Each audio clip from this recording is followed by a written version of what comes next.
Bonjour, ici David Veilleux.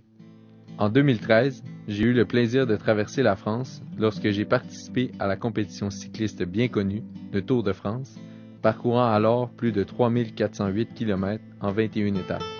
Originaire de Cap-Rouge, près de Québec, j'ai également eu l'occasion de parcourir de nombreux kilomètres à vélo sur le magnifique territoire québécois.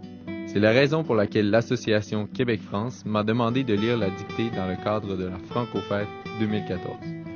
Le texte que je vais vous lire est rédigé tel un voyage touristique au Québec. Ne soyez pas étonnés d'y entendre quelques mots issus de ma discipline sportive préférée. Naturellement accueillant. Le Québec mérite, au dire de tous, cette belle réputation. Avec 1 million et quelques lacs et rivières à explorer, avec ses reliefs appalachiens et laurentiens, il ne manque pas de défis pour les randonneurs trifluviens ou saguenayens, guadeloupéens ou provençaux. Selon la saison, bleuets, flanc-bière et canneberge cueillis le long d'un rang, poulamon pêché à la brimballe ou montgolfières multicolores au soleil couchant réjouissent les amateurs de terre, d'eau et d'air. Et ceux et celles qui ont l'heure d'apercevoir des rorquals à la bosse emportent de leurs vacances ici, au Québec, leur comptant de souvenirs impérissables. D'autres préfèrent enfourcher un deux roues pour parcourir des véloroutes au nom évocateur. Cantonnières, sauvagines ou vagabondes, quelles qu'elles soient, elles ont la préférence des cyclotouristes qui abordent les accotements, gravillonnés ou asphaltés, toujours trop proches, et des poids lourds et des orties.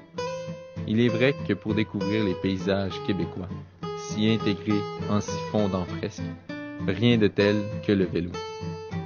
Décidément, à pied, à vélo, en voiture ou en traîneau à chien, les aventures épiques et les découvertes touristiques qui, au fil des ans, se sont succédées dans nos régions, nous laisseront toujours à l'esprit les plus belles images empreintes d'émotion et aux lèvres un sourire.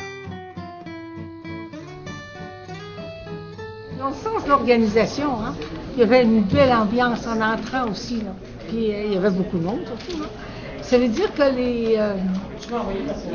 les concours comme ça, les dictates, ça pourrait être apprécié, ça. On pourrait en faire dans tout ça. Les prix. Oui, c'était la première fois en fait. Et ça faisait très longtemps que j'avais pas fait de dictée aussi, donc un exercice à faire plus souvent, je crois. Ça nous permet aussi de retremper dans le fait d'écrire. Parce que moi, je déplore toujours qu'on n'ait pas assez d'occasion d'écrire. Manger les biscuits.